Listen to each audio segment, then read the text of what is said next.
Good evening, ladies and gentlemen, and thank you very much for joining us on today's edition of Viewpoint on DBS Television. Of course, it is one of your favorite evening debate program, and this week we have been having a panoply of guests, diverse in their numbers and diverse in their categories.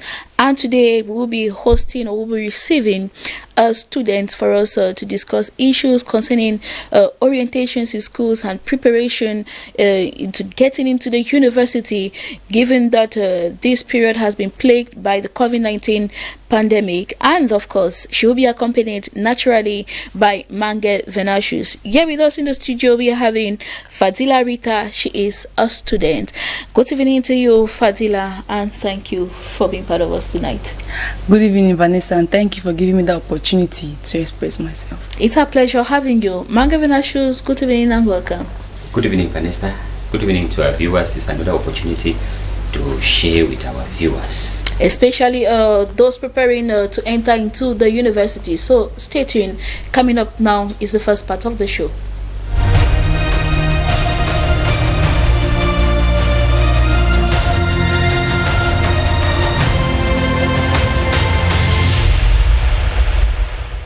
Let us take our first question for today. Is the process of orientation effective in our schools these days? Fadila. Well, the process of orientations in our schools these days, I don't think it actually takes place. Whether it's actually effective? No, I don't think so. All right, so it's a no. Mange Venasius. I share the same opinion, Vanessa. You share the same opinion, a no. And given the interruption of classes due to COVID-19, are students effectively prepared for university studies? Yes or no? No. They are not. Mange Venasius. No. No. Coming up next, let us take a debate.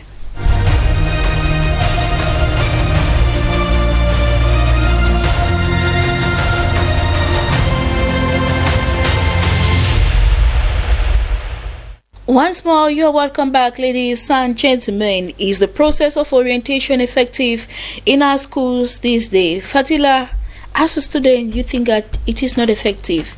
Let us get into practical examples. And in your school, don't you feel that the students there are being well trained or effectively orientated in what field or in what they could do in the future when they have passed their exams? Well, in different schools in Cameroon, I don't think students are actually orientated on what to do in future. From my own point of view, I think many schools, they don't take it as a duty to talk to their students on what to be. But in my own school, the case is different. Okay. Because right from the base, right from Form 1, they tell you that as you're entering Form 1, know that you have these subjects, and if you do this particular subject, you'll be this in future. Then they still continue. In Form 5, they do the very thing. In Form 5, they tell you that as you're writing your ordinary levels, know that you're getting into lower seats. And they give you and they still give you different subjects. But here now, they give it detailedly. They give the A1 and the sciences, they give the same thing.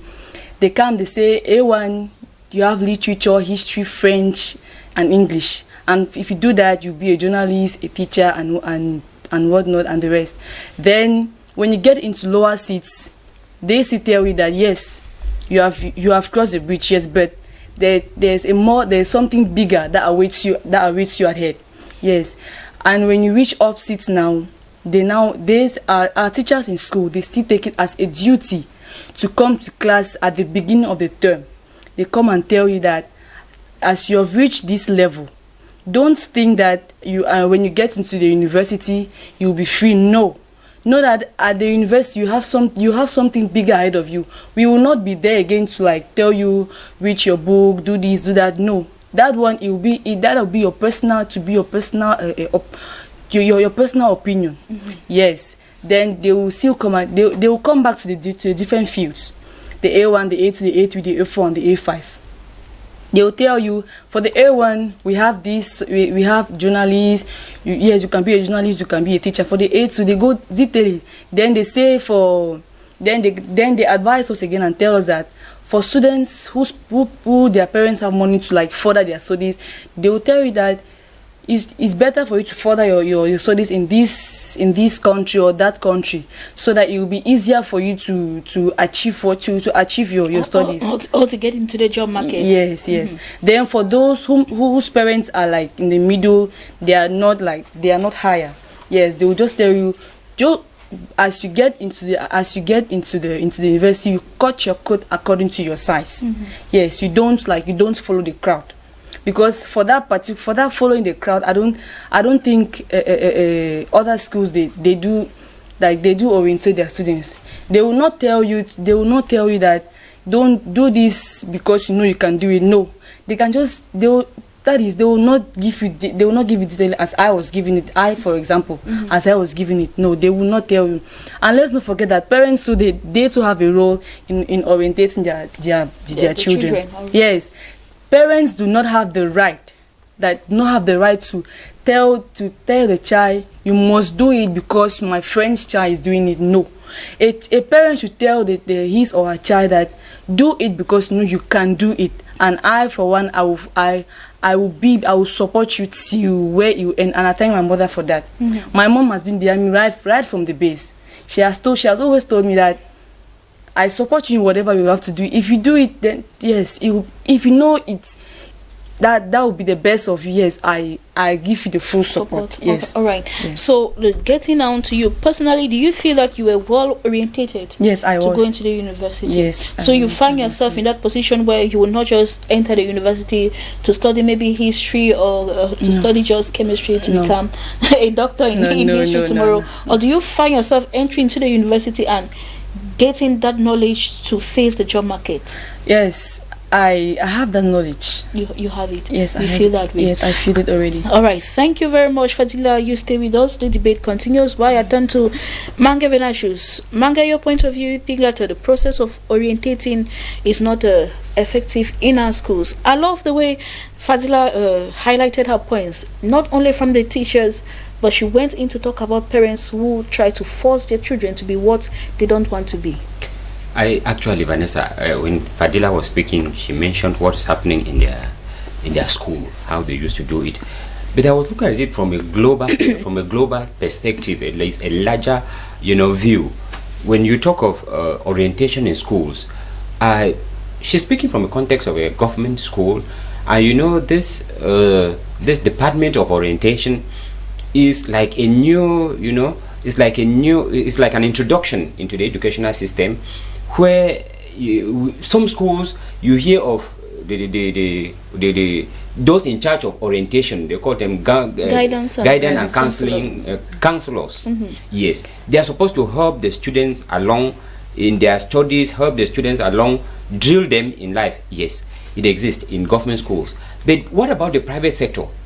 No. Okay. I don't really abide to that. It exists in the government in the government schools, but the private sectors it does, because I'm from a private school. Okay. Yes, but from the government schools, I don't really think so. I don't really. If you find one, then it is very scarce. Yes, then even if you find it, it's like it's something personal. That is, the teacher will come to you personally and tell you that what you're about to do is good. But looking at a global level, no, I don't think so. Okay. So what I was saying is, all right, then from a private school, they can do that. In some private confessional schools, you may have that. But in most of the lay private schools, I don't imagine, having a guiding and counseling department or staff that does that. But when we talk of guiding students, orienting them towards the job market or in their future career tomorrow, yes, we discover that majority of our students, they get into university, they graduate from university before thinking of what they can do. When we talk of orientation, it should have begin from the base, like she says, from the base where they start trying to find out what are you tilted towards. There are some children who are probably in Form 3, because when they get there in the English subsystem of education. In Form 1, Form 2, you do general education. But in Form 3, yes, you are supposed to start specializing in this particular, because they now see that from your performance you can do this, from your performance you can do this. That is what should be. But in our schools where private proprietors barely pay their teachers, do they add additional staff to take care of that? Who would not teach? That is where my worry is. And like you were saying, we have another aspect of parents. Most of our students, most of our children that we have, you know, parents think that if I'm a teacher, my child will be a teacher. If I'm a journalist, my child will be a journalist. If I'm a military man, my child will become a military man. But then the situation in Cameroon is no longer a situation where you allow the child to sail through his dreams or his capabilities. But then it is because we are living in a country where we want to place our children before we leave. Remember, the job market in Cameroon now is so tight. And we think that if we leave our children just anyhow, they may not be able to situate into the job market or do what they want. Maybe I would have loved to be an engineer, but would my parents be able to finance my education to become an engineer? The context that we have in the country, again, we run for matricule. We don't go in for what we want. That is why when they launch a concours, you find an individual applying for 1, 2, 3, 4. Is it that this individual is tilted towards all these 4 professions? They will launch a nursing concours, and somebody who he is going in for the ENS, he is going in. You see GTs, he is going in. They launch publics, he is going in. What we are looking for in Cameroon is, you are looking for a space to get into something. It's not because you like it. That is why in the teaching field, they still insist on this. There are teachers who teach as a vocation, and there are teachers who teach as a profession. Because those who teach as a profession, they just got into it because they wanted something doing. They wanted to earn a living. Then those who teach as a vocation, you see it in the way they deliver it. Their attachment, their love for the profession. Those are teachers. Those are teachers who had that predisposition to become teachers. In that case, those who are supposed to have been oriented, because they discovered in them that this teacher has a talent, or this child has a talent to be a teacher. There are some children who have talent to become doctors, medical doctors. But then, the economic condition of the country, are the parents capable of financing the studies to become such?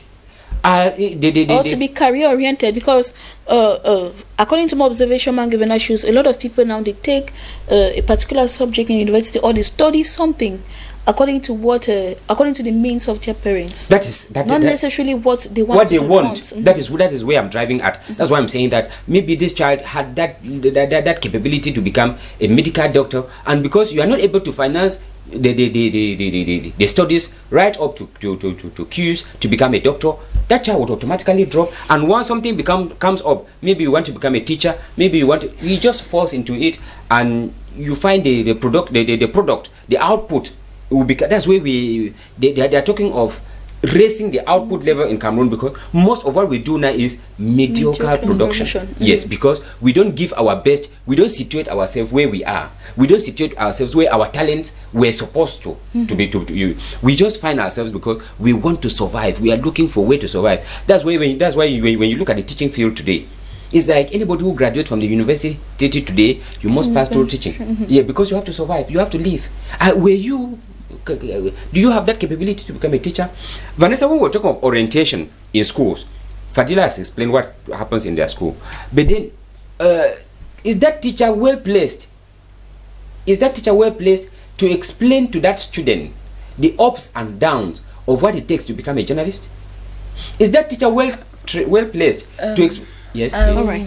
I would like to interrupt you a little bit, Mr. Venatius. Well, as I took an example from my own school, yes, I noticed that in my school there are well-placed people that is who really take it as a challenge every year to orientate students on what to do. Yes, as for me, I was orientated right from the base by Mr. If I'm permitted to call the names, yes, Mr. Tabi Fortunate, Mr. Soromeo. I'm really grateful to them, because as I entered from one, my mom wanted me to do sciences. But right from the day Mr. Tabi Fortunate, he saw me, he told my mom that, Madam Rose, if you ask the child to do sciences, I don't know what she will become, but please send her to the arts department. Let her do literature. Let her do this. Before my mom could even see reasons. So from 3, then there was this other teacher who wanted me to do maths. Like he always tell my mom, no, she's a scientist, she has to do this, to that. If not for that, Mr. Tabi fortunate. I'm really grateful to him. I really appreciate him wherever he is. I'm really grateful. Then as for Mr.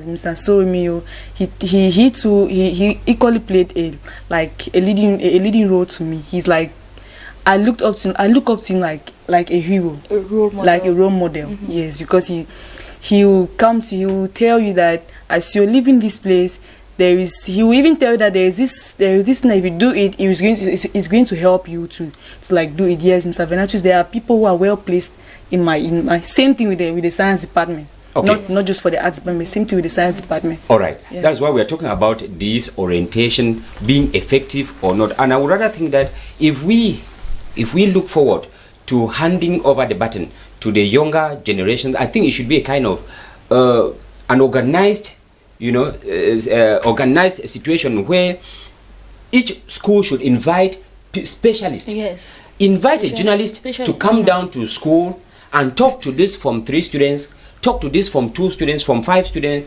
about journalism, what it takes to become a journalist, the challenges of becoming a journalist, so that when this student is opting to become a journalist, he or she should know that this is what awaits me, this is what it means to take, because like I was saying, you can envisage being a journalist and you don't know what it takes for the formation. Realities, yes. And then you discover that you would have wasted your years, and before you reach where it will be impossible, going back may not be possible.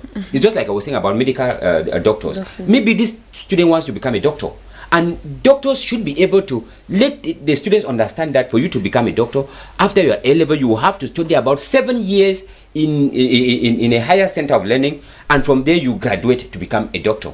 Now, this student should be able to gauge, is my financial background able to drive me through, rather than after A levels and then you realize that no, I cannot, or you start year 1, year 2, for you to come back again and restart. Mr. Venatus, please, I have a question for you. Yes, please. You are talking of finances. Yes, you said you're saying if the student has finance, like to be a medical doctor, the parents are able to sponsor the child. So does it mean that if the parents don't have the finances, should the student like drop out to do something else? Because I don't really understand what you're saying. That is where I'm driving at. That's why I'm saying that the student should be able to know that, because if a medical doctor comes to you, I think that orientation comes with preparations. Correct. By the time you're oriented, you are preparing towards that stage. Okay, you now know what awaits you, and then if you weigh the two and see that no, I cannot become a doctor, you cannot force yourself, because you know that you will not reach there. So what you should better do, you still have the opportunity now. I don't think that there's anybody who is tilted towards just one direction. You can adapt in another direction, but then you would not be as productive as you would have given your innate disposition, given your inborn capabilities. But then if you knew that you could not arrive there, take another thing that you can take it and learn. We can learn. So that's what we mean by orientating them, so that it should be effective. Let each career can organize, or schools can do it themselves. Invite people from various careers, from various walks of life to come to your school and talk to your students. I think that will give them about the realities. Yes, that will give them the reality of the professions that we have in our society. Vanessa. All right, and Fadila, what will you advise most schools to do in order to orientate their students? Well, as my own advice, like I will take what Mr. Venatus said, to invite people from different careers to the school. That is, let them come, and if they themselves they have the knowledge of the markets out there, let them take it as a challenge every year to like orientate their students, because it's not really, because I found myself in a class where you ask somebody what do you want to be in the future. He will just tell you that I don't know the future. I don't know what the future is for me. Whatever he holds for me, I'll just grab it. All right, thank you very much, and I hope that our parents back at home, even our teachers, are grabbing something from our topic of discussion tonight. Our second question: given the interruption of classes due to COVID-19, are students effectively prepared for university students? Fadila, you're just one of those students getting into the university, hopefully. So, Are you prepared to get into the universities, and looking at your friends, your classmates, do you think they're prepared to enter that stage? It was really a tough one. I'll really confess. It was really a tough one for all the students, out there. It was not really easy. It was not really easy. Even though during the pandemic, they were like, we had some online classes, but they were not that really effective. Then for the university, I don't think students are really prepared for it.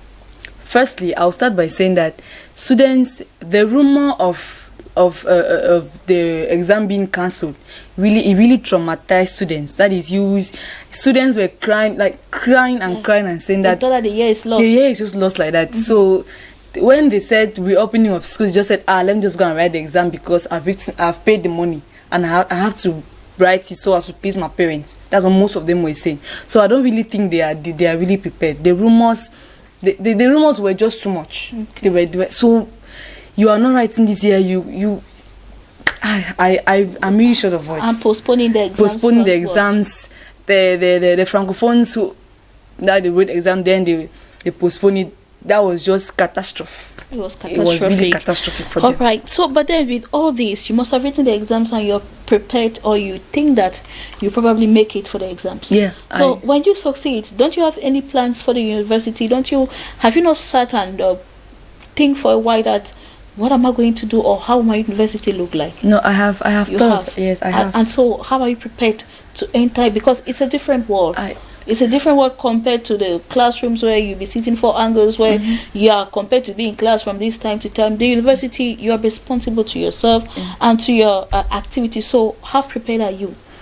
Well, I am really prepared for the university ahead of me, because but there is one thing I vow to myself, that as I'm stepping into the university, I'll cut my coat according to my size.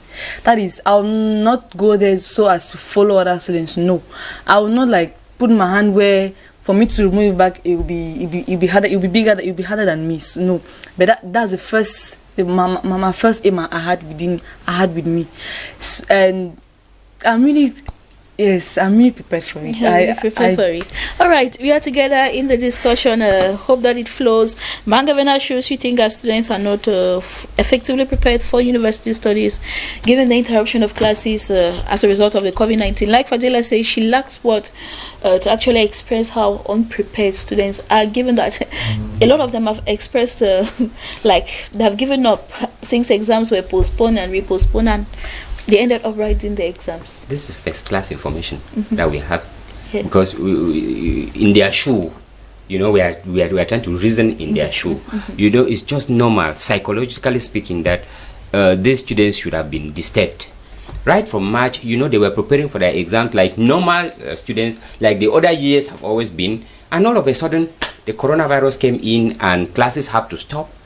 And with all the, with all the health challenges, health risk that came with the pandemic, the students were at home. I don't even want to consider this issue of online classes to have been effective, because online classes, is a new culture that we still need some training into it, because you will not tell me that the learning was effective, because students are at their own angle.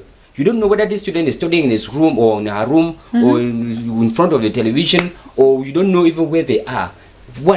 Two, we have another issue of poor network. You don't know whether the students whether the lectures were fluent. Because I was discussing with another student, in as much as you are trying to listen, the telephone, it freezes. Yes, the classes were not effective online. So we cannot say they were prepared. The 2 months that they came in to have some crash courses before examination, they're coming in with all form of deformed ideas about the virus. You have to give 1 meter distance from your student or from your classmate or your mate. You don't have to share benches, you don't have to share pens, you don't have to, no contact, no break. You just come and sit on a bench, and from there you all this weigh down on the student, and you have to ask the student to go and write. I think that was a challenging moment, like she's saying. And to say that they were prepared, that they are prepared to get into the university, I think in some countries, for example, we had it in Great Britain, where the results of the end of year, the GCE exams were a fiasco. And up till now, ministers are resigning in Britain because, according to them, the grading of the exam was not supposed to be the same, given that lectures were not done as they used to be. So I don't think that, well, I'm not predicting doom for those who wrote the exams. I'm not saying that the performance will be poor. I'm not saying that those who will succeed will be no. What I'm saying is, psychologically speaking, these students, they are affected, and that will have an impact on their results. That will have an impact on when it comes to their performance in school. Because this batch that is entering the university this year was that affected batch.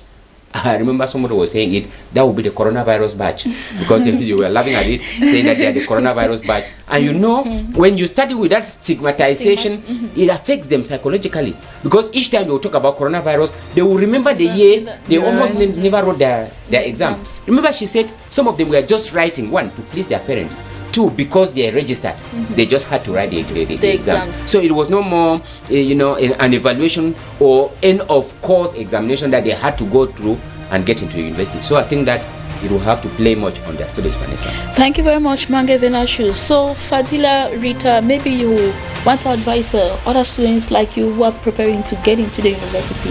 What could they do, since this pandemic took all of us by surprise? So what will you tell your fellow students to do before getting into the university?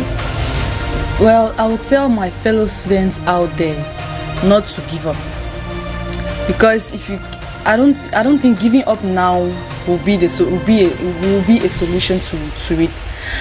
Then those who say school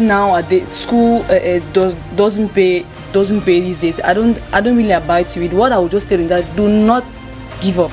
Just stand firm on your ground and pray, and just hand everything to God Almighty. All right. Thank you very much for your contribution. It has been a pleasure having and talking with you. Same here, Vanessa. Mange Venashus, thank you. Hope to have you tomorrow again. We'll be there, Vanessa. We will be there, ladies and gentlemen. Back at home, thank you very much for watching Viewpoint on DBS television. Do stay tuned for programs continue. See you tomorrow, God willing, and have a blessed night.